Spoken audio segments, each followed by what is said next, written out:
All right. Hello. Welcome everyone tonight to the third and final of our 2025 Spring Speakers Series webinars.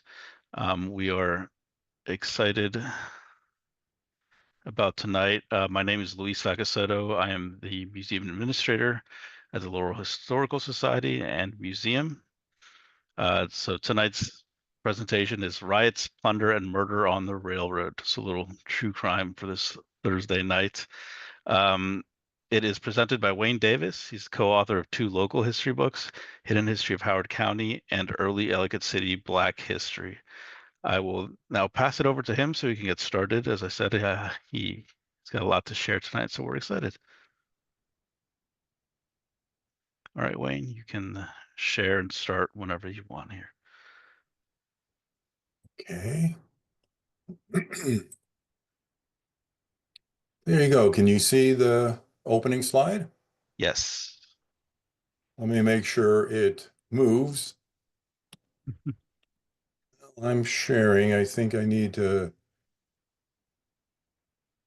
get it in. Okay.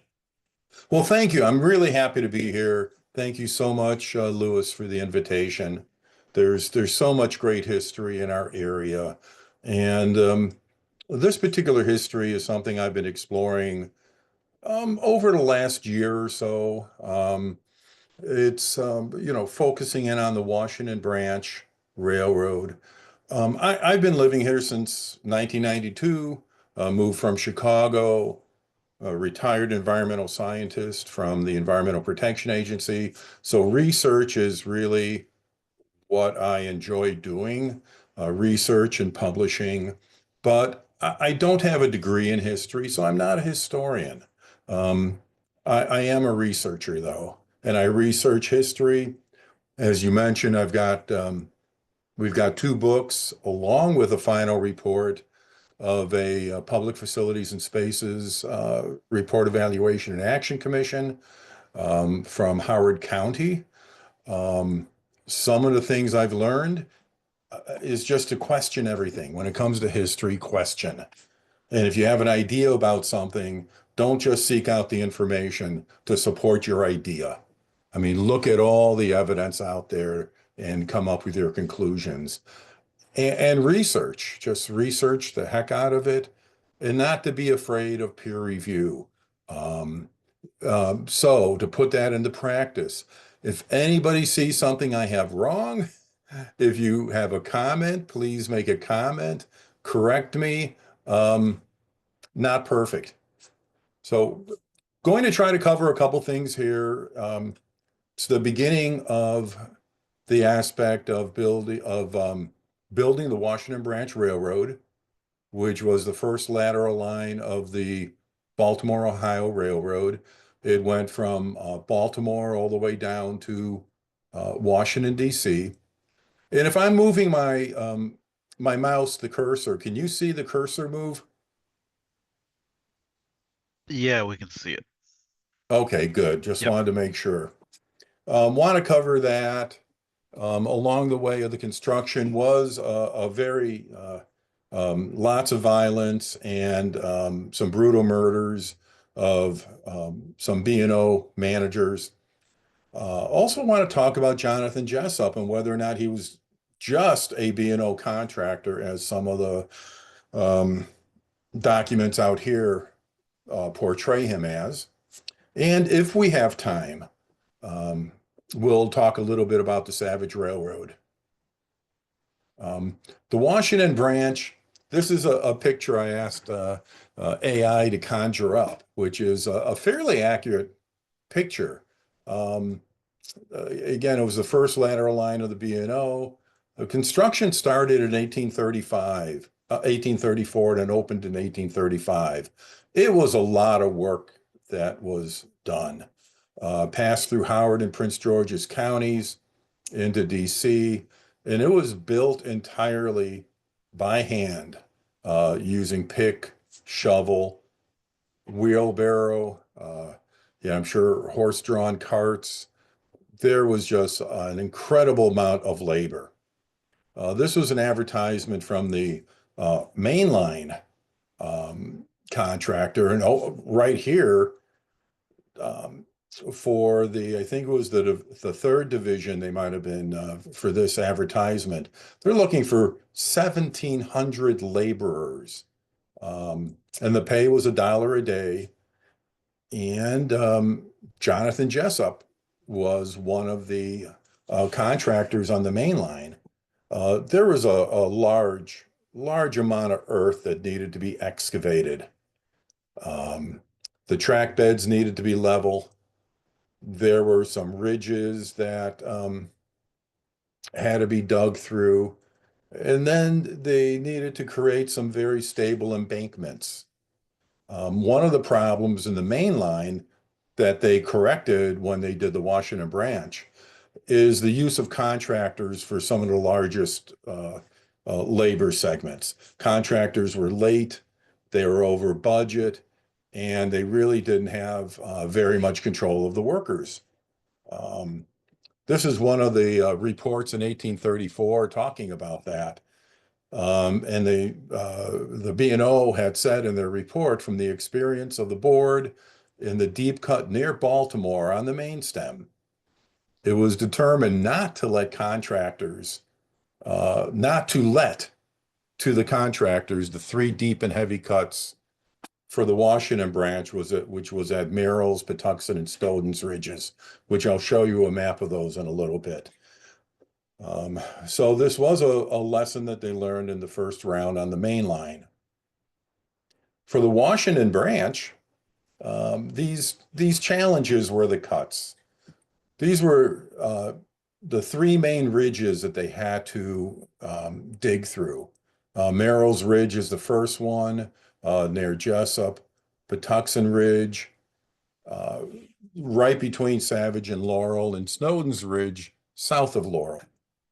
These were ridge lines that, just had to be excavated in order for the train tracks to at least be mostly level. And these 3 were managed by B&O employees, B&O managers.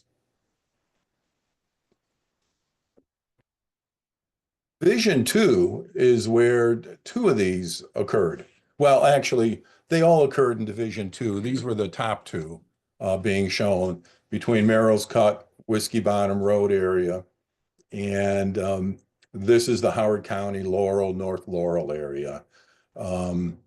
They were unskilled laborers, so they just did things by hands. It was just basic tools, a lot of excavating of dirt. Sometimes they had to haul the dirt to place it half a mile or nearly a mile away from where it was cut.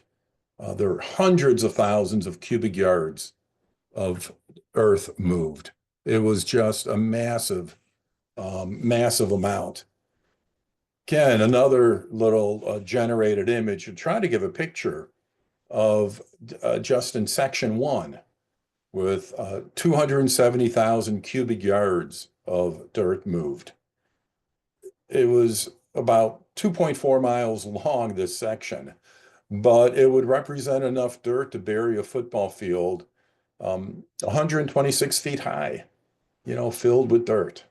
It's just almost unimaginable the amount of excavating that they did. And a lot of that excavation was used then to shore up the embankments and even things out.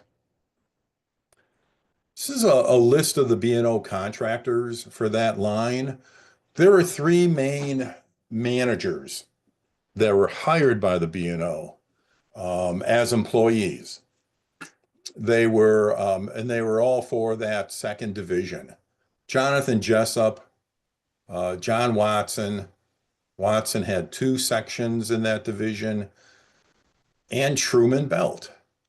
Truman Belt's interesting because he's the namesake for the founding of Beltsville. He was the contractor for that. Just like Jonathan Jessup was the namesake for founding of the community of Jessup. These were the the five divisions of the Washington line, the second division that had Watson and Jessup and Belt was by far the largest. It was 10 miles. Um, the amount of yards moved was about half of uh, the entire line, the entire Washington branch. It was an awful lot of dirt moved, and it cost an awful lot of money. So it was about half the whole effort. And that's why they wanted to put their own management involved to try to make sure that things ran smoothly, there wasn't too much commotion or violence, etc. This is a map of the area, so you can get kind of a better picture of it. This was a Jessup section, and yeah, it did run by the area where the prison or the penitentiary was built, like 40 years or 50 years after that. It was called Jessup's Cut, because Jessup was the manager of this huge cut. And yeah, and the penitentiary was called the Cut. It was called the Cut up until the 50s or 60s, 1950s or 60s, and until it was closed. The official, just as an aside, the official name for it was Bridewell. It was a Bridewell prison, but it always was called the Cut. Um, Section 2, Section 3 were kind of small. It was, John Smith and Andrew Clements.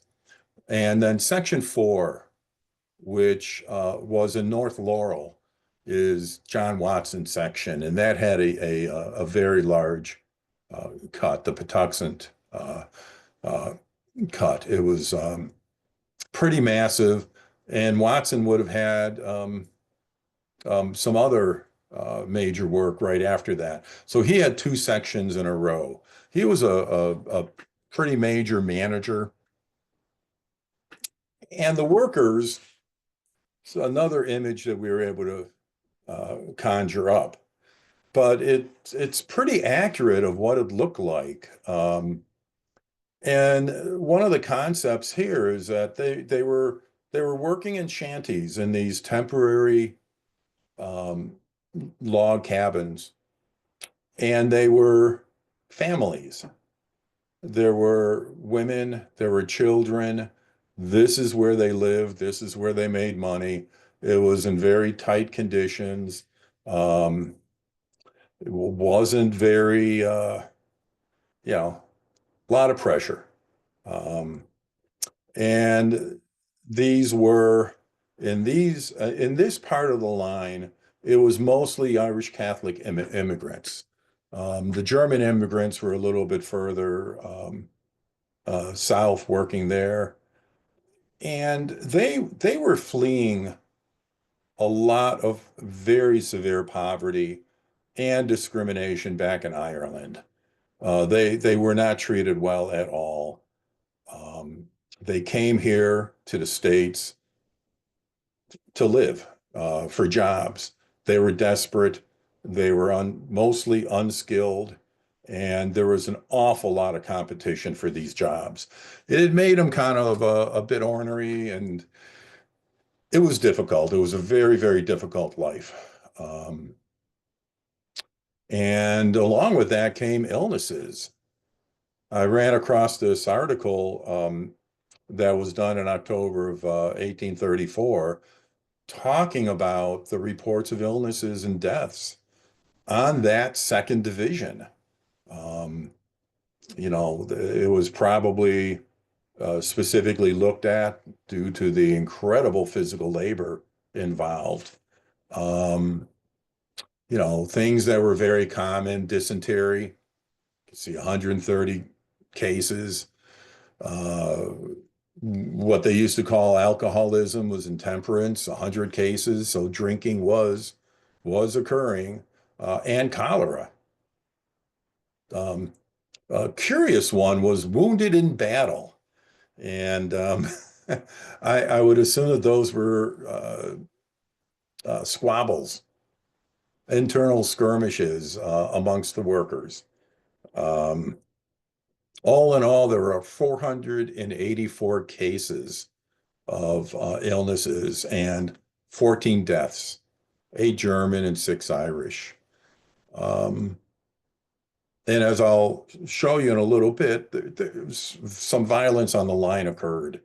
And I wonder if the cramped conditions, the competition, and illness all contributed to some of that violence. The Irish workers were from two main areas of Ireland. And even in Ireland, they competed for jobs. Um, it was a very, very fierce competition. The Corkonians were from the south, and the Fardowners were from the Connacht region, which was north in the kind of like in the lowlands. They came as groups, as communities. But these two groups, the Corkonians and the Fardowners, were rivals back in Ireland, and they fought there for jobs, for better wages, and that just didn't change when they came here. Um, there was a riot in June 1834. There was a lot of violence between the two groups. 4 people were killed, many injured, shanties burned, but order was restored in part thanks to Horace Capron or Capron's militia that was at Savage Mills. They were under General Ridgely. They came to action pretty quickly. They quelled the riots. Um, and it was amazing because the riot occurred the day after Capron got married to Louisa Snowden, the daughter of Nicholas Snowden, who owned uh, who developed the Laurel cotton mills and the Laurel mills um, in probably 20 years before that, 1810 or so. Um, and don't expect you to read these. These were just some of the articles that appeared along the same time. But this was 1834. And it was such a serious issue that there had to be a peace treaty negotiated between these two. Um, and it was actually a peace treaty between the men from Watson's section and from Jonathan Jessup's section that was a little bit north. You'll see that on the bottom over here, it says the 8th section of the 1st Division. Well, it was really the first section of the 2nd Division. Those were the B&O originally called it the 1st Division, the last section of the 1st Division, but they revised that in their documents later well, actually at that same time. It's just that the newspapers, you know, didn't keep up with it. Um, so that was actually Jessup section and Jonathan Watson's. And they brought in a priest to negotiate, and the peace really, it held between those two groups. They did not have any further violence in the next year until it opened. But violence did find the area in November, and it seemed to be more of a labor dispute. There was there were two there was the manager John Watson and a contractor named John Gorman. Watson was visiting Gorman in his shanty in Gorman shanty, and they were attacked. So it was about 8 or 10 men attacked them, beat the heck out of Gorman. There's reports that Mrs. Gorman was also injured, and John Watson was beat pretty badly, but he was able to stumble out and return to his shanty in his area. Watson was warned about potential violence. Um, Gorman was robbed of a little bit over $1,000 about a week before, a week or two before, and accused some of the workers. Um, so there was just an awful lot of tension. Some stories call Mr. Gorman, it was John Gorman was the name. Some of them have confused him with Senator Arthur Gorman's father, Peter Gorman. And so we don't know exactly who or if there's a particular relationship with this John Gorman and, you know, Arthur Gorman, Gorman Road fame of his family or not. It's possible. Still looking into that. Um, but this violence just got worse the next night. Um, there were overnight, there was a huge mob came down and they went to attack Watson. Um, Watson's assistant, William Mercer, was there. There were uh, a lot of threats made, to Mercer. Uh, they accused him of firing some workers. It was really a very nasty, nasty, brutal attack. Um, they beat and then shot Mercer to death. And when they found Watson, they literally crushed his skull. Um, the belongings were looted, things that were personal belongings, equipment that belonged to the B&O. It was about as bad of a scene as you could get. Um, Again, Horace Capron from Savage Factory um, came in, helped to quell the violence along with um, uh, some of the soldiers, Lieutenant Colonel Campbell and others. Um, all in all,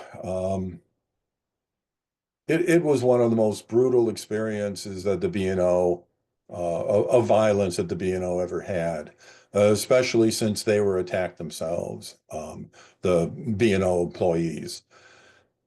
Amos Williams, also from the Savage Factory. So Horace Capron was running the mill itself. He was running the operations. He could run cotton mills and all those kinds of operations.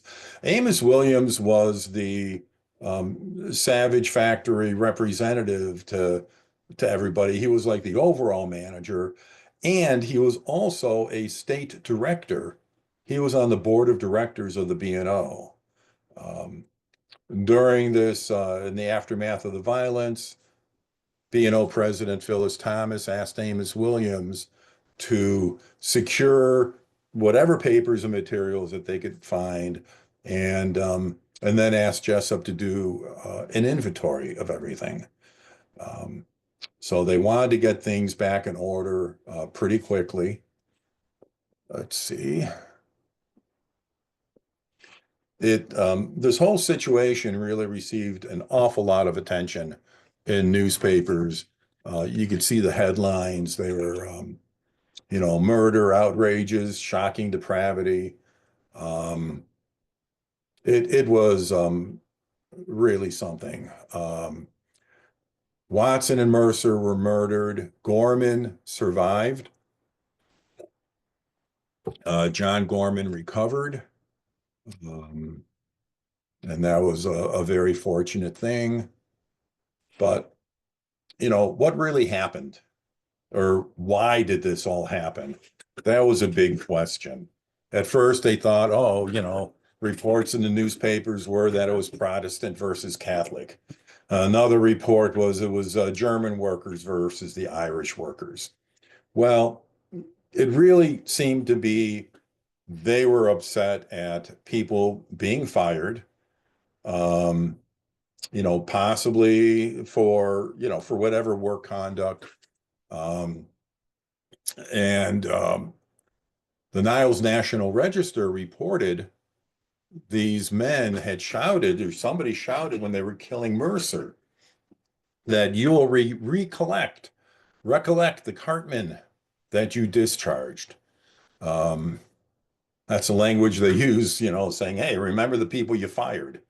Um, Whether they fired them for um, poor work habits, whether they were accused of robbing John Gorman the week or two before, not sure why, but this was the report. They came back and they searched for Watson, found him upstairs, threw him down, and killed him.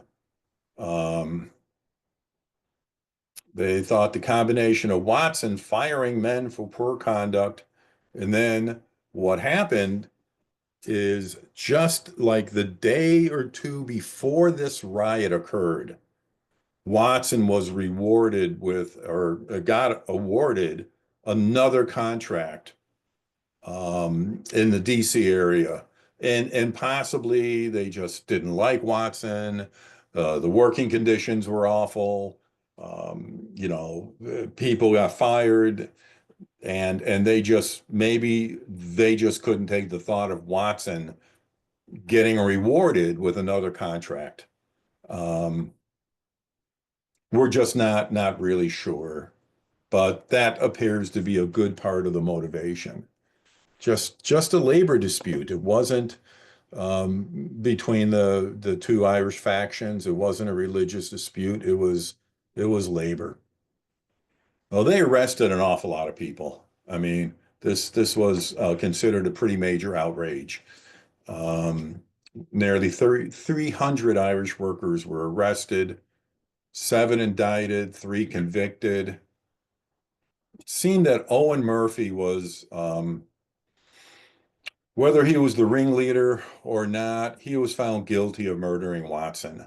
And as they say in this article, inhumanely butchered um, during that during that violence.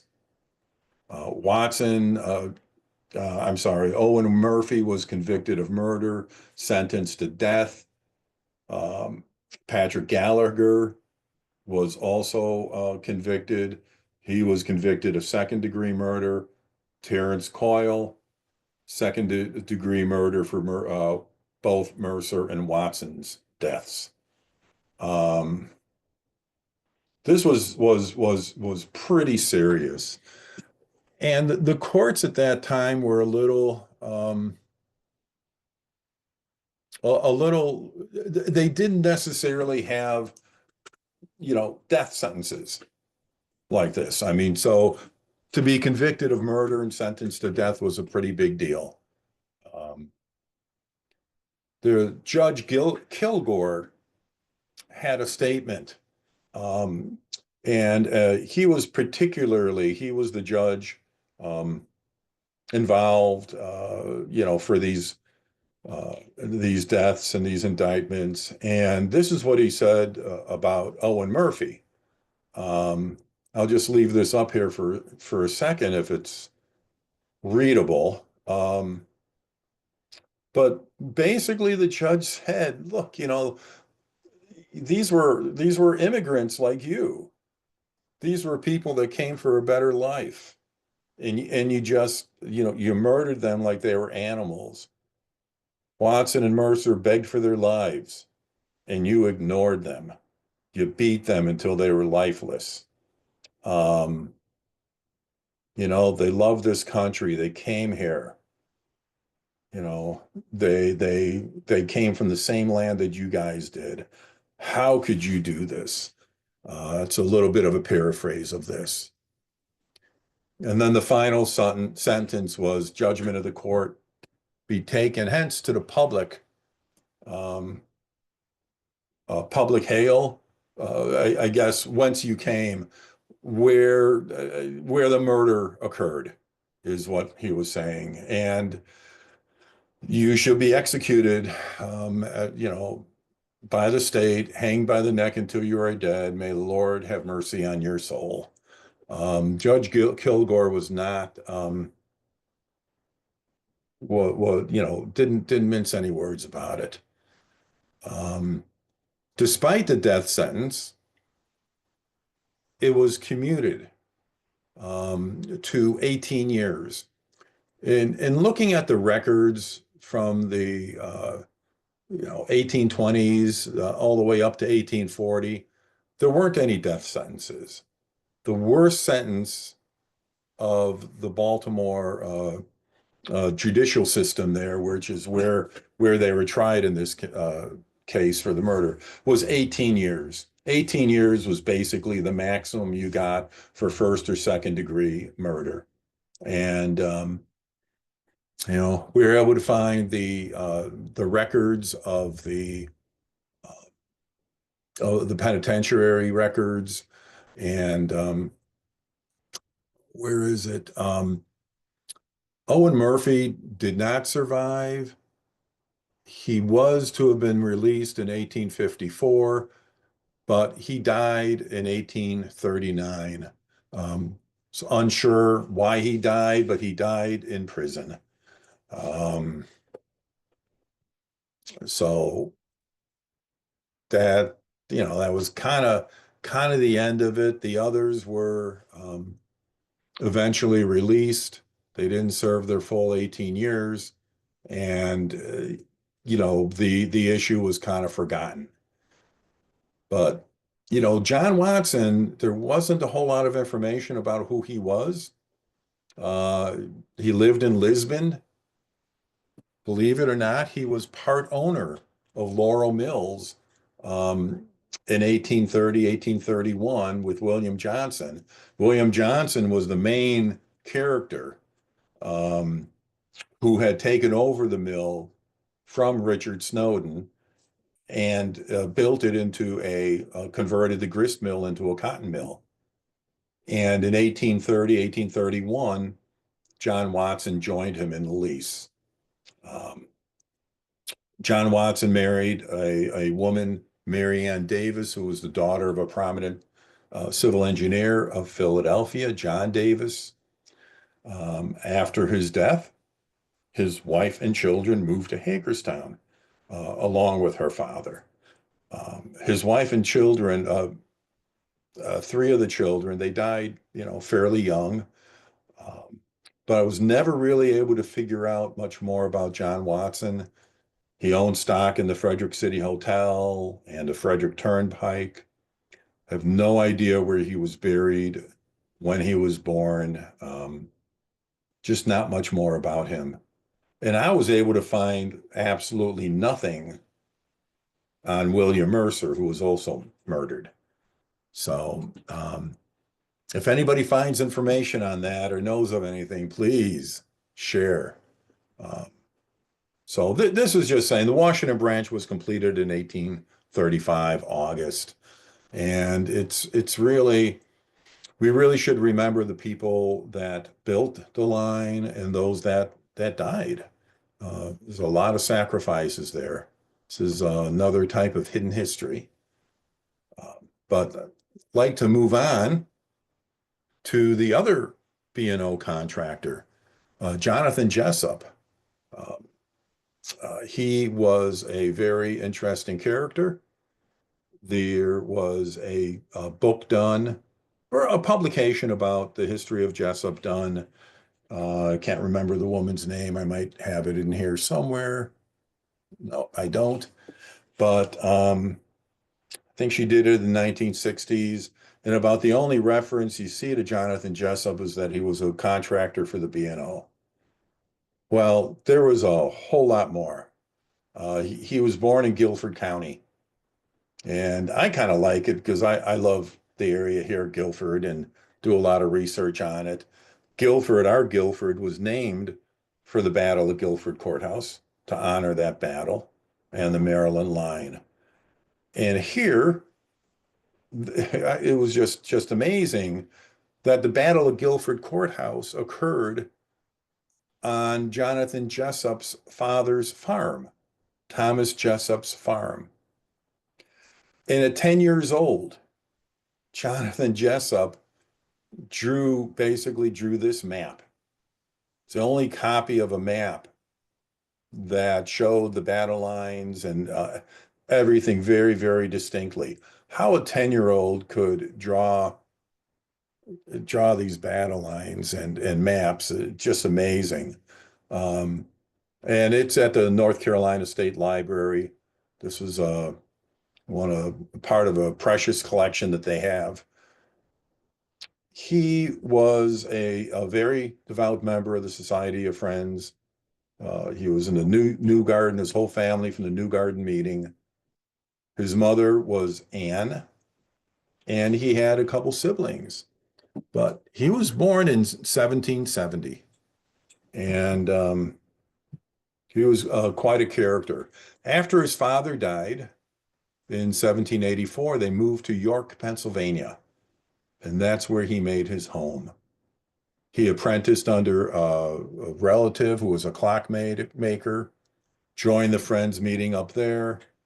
This is just a note about the family from the New Garden meeting note about the family being released to, giving a certificate to move, essentially, to the Warrenton monthly meeting up in Pennsylvania.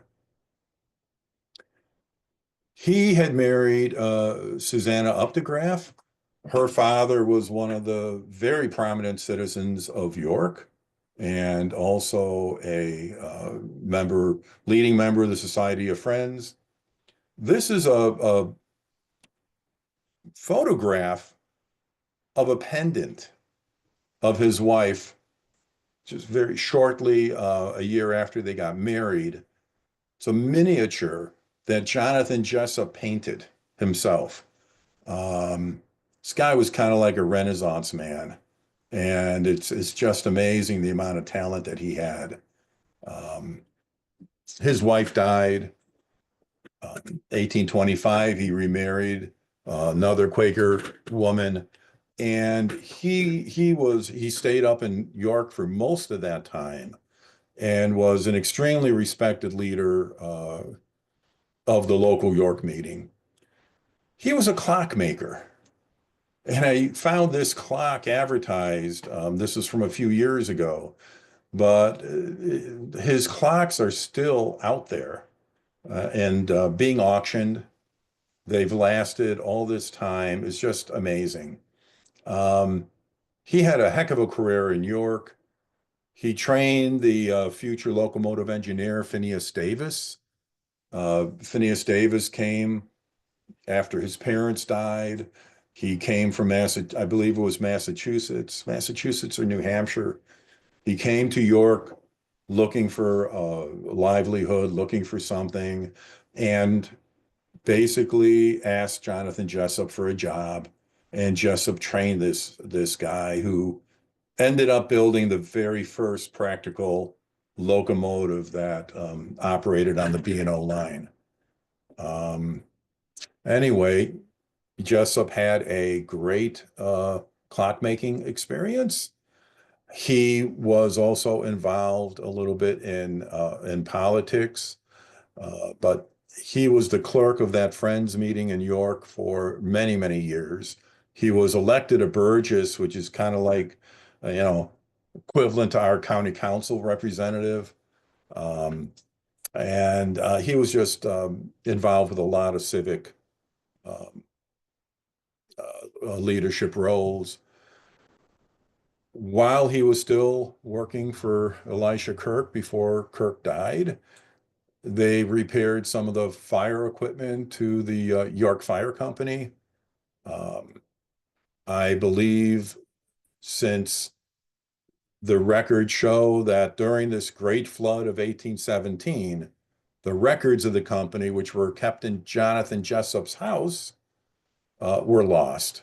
So I kind of believe that Jonathan Jessup was the secretary or the clerk for the fire department. This is his son, Joseph Updegraff Jessup, who was the secretary as of 1825 of the new company. It was called the Vigilant Fire Company. It's just really, really cool stories that he was involved in so much. Um, he was also an inventor, patented a balanced bridge, which were large spans, adapted for up to 100 to 300 feet long. He did that along with Michael Gardner. Um, Michael Gardner was also another B&O person. And and later on in life, he had yet another invention to effectively cut and ground fodder. Um, anyway, he was a true engineer. He was really amazing. He also owned a cotton factory and ran it. He did that with Amos Farquhar. And Farquhar moved to Montgomery County, and there's a Farquhar Park. Uh, the Farquhar family was very well known in Montgomery County, and Jessup's granddaughter married Arthur Farquhar, um, an industrialist. I mean, there's another story about I'm sorry, about Arthur Farquhar. I won't get into it. Anyway, they had a partnership. It was dissolved right before the flood. Yet again, Jonathan Jessup surprised. He was a horticulturalist and developed an apple. It was the York Imperial apple, originally known as Jonathan's Fine Winter apple. Just amazing. A true Renaissance man. You know, help with the people that he worked with, and had made the very first iron-hulled steamboat up in York. It was the Elgers and Phineas Davis. Um, Basically, it was the first iron steamboat. There's a lot of fame over there. Jessup in the early on the main line was a contractor. Went over that. Jessup's cut. Jonathan Jessup, after the death of Phineas Davis, it was an accidental death. It's part of another interesting story, interesting to me, of course. It had to do with Savage Manufacturing Company. He was a superintendent of machinery for about 4 years for the B&O. And this was an article talking about it, got $1,000 per year, etc. Again, Phineas Davis, incredible engineer, won the contest of the B&O in 1831 to design their first practical steam engine, the locomotive called the York. But he was also an abolitionist. And that's something that we can't say that we really can identify anybody associated with Howard County that really was an abolitionist. His activities were amazing, and the York meeting minutes confirm this. Their testimony against slavery, um, and here, one miner placed with one of our members are suitably provided for. They protected the African Americans that were seeking freedom with them. So they were part of the Underground Railroad. A famous abolitionist from Virginia wrote to Jonathan Jessup. And this was kind of an example of that Quaker abolitionist network. Not all Quakers were part of that. Not all meeting houses were as sympathetic to that. But I know we don't have much time to go into this, but his legacy was really an amazing legacy. And this is who Jessup, the village, is named after. And I think they could be very, very proud of that. is just amazing. Um, and I know I really there is another section on the Savage Railroad. I won't go into it because of time, but one thing that a lot of people don't know is that Savage Manufacturing Company and Amos Williams were contracted. Where was it? They were contracted to produce these rail chairs that held the rails onto the wooden stringers. And they manufactured at the iron foundry that Savage Manufacturing had at least 20,000 chairs for 23 miles of rail line. It was really amazing. I did not know that connection and how Savage Manufacturing was so well connected with the B&O.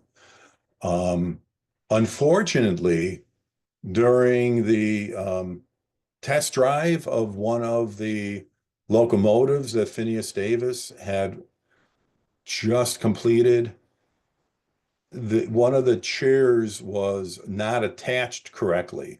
No fault of the manufacturer, of course. It just wasn't attached correctly. Locomotive slipped the track and crashed and killed Phineas Davis. But that's just a sad ending to what was really just remarkable stories here. And I think what I'll do before I get the hook to be yanked, um, Lewis, I will stop sharing this. I will just put, okay, you've got it. Good. Okay. Okay, sorry. Oh no, you're good. You're good. Let me see here. All right. Well, that was really interesting. Really, I think from my end, there's a lot of new information I did not know about. And as a historian myself, it makes me really want to dig into some of those mysteries that you brought up. I was already over here typing away names, seeing what I could find. But maybe in the future, I'm gonna look into a lot of those things that some of those people that you didn't know more about. Curious how to Owen died, for example, in prison. So we'll see. Yeah, Maybe yeah, I'll find some of that stuff out. Okay, that would be great. I'm gonna quickly go through this here. So our current exhibit at the Laurel Museum is Laurel Rides the Rails, Tales of Trains and Trolleys. I know we talked about the laborers of the railway tonight, which is really, really fascinating.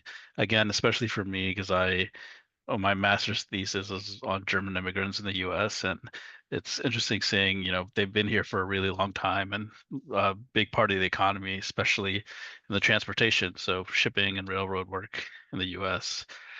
So if you haven't stopped by, come by the museum, check out the new exhibit. We also have a train garden in the basement that's open now. It's a small miniature version of Laurel. You can come look and a fun little kids area if you have children. We're open Friday, Saturday, and Sunday from 12 to 4, and admission is always free. We're also celebrating our 50 years of the Laurel Historical Society this year. There'll be upcoming events and hopefully a little exhibit coming in the fall for everyone to see. Keep a lookout. We'll be doing a donate $50 for 50 years campaign coming soon here. And then on Sunday, May 4th, we have our gala, our annual gala. It will be a disco gala, also sort of celebrating 50 years of Laurel Historical Society in 1970s. It's looking like it's going to be a lot of fun. We're excited. Tickets are on sale now, so feel free to go to our website. There'll be links there. And yeah, buy your ticket. Also, if you are not a member or you need to renew your membership, you can also go to the website to do both of those. Several tiers available for you. And if you would like to donate, we also have a donation link on the website. You can donate so we can continue doing programming like this for you in the future. And okay, that's it. So let's see if anyone has any questions for us for Wayne. We'll hang out here for a little bit longer to see if there are any questions. Um, yeah, like I I said, want to encourage, I was going to say, I want to encourage people to see the display. Laurel rides the rails. I saw that. It was just wonderful. It was well done. Lots of different sets of information. I enjoyed it. I really encourage everybody to see it, please. oh, thank you. Yeah, it was nice having you there. And we had a really nice conversation, and I know we worked really hard on it. The volunteers that worked on it over this past year, we're very proud of this exhibit for sure. So I don't see any questions. Um, That could be good or bad. I okay. don't know. It's probably a good thing. I think for me is I know I was intrigued by everything you were talking about, and it makes me want to go out and find some more information. But I will be emailing. Oh, here we go. Jeannie asks, when did the name change to Jessup in spelling? Wow. That's a great question. It changed shortly after that. There were different Jessup families, believe it or not, with that name of Jessup. Some were spelled even at that time with a UP. And I just think the UP version of it was pretty stuck from the beginning. I don't think Jonathan Jessup with the OP got his due. Um, I think pretty quickly it was just Jonathan Jessup. I'm sorry, Jessup's cut from the beginning. Okay, Yeah, sorry, interesting. don't have a whole lot more because I did want to look into some of these other Jessup families, and one of them was William Jessup that came from England and was also a railroad guy there. Just not sure if they were specifically related.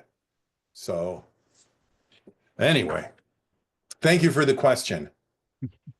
And thank you, Pat. Thank you. Thank you so much for your comment. It reminds me of the whole Veers family in Montgomery County, the Veers Mill, the spelling. Um, if you're ever in Montgomery County and go down Veers Mill Road, you'll see signs where the I and the E are flipped. Um, Mm, yeah, yeah. but I believe it should be EI is the correct way. But if you go down, like I said, down Veers Mill, you'll even see that they confuse the spelling several times. Okay, so it doesn't look like we have any more questions. And yes, thanks again, Wayne, for coming tonight.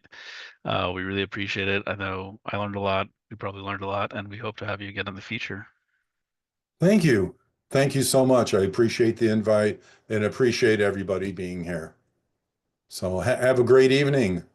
Thank you, you as well, and everyone else. I hope you have a great evening, and we uh, we look forward to seeing you in the museum. So make sure to stop by.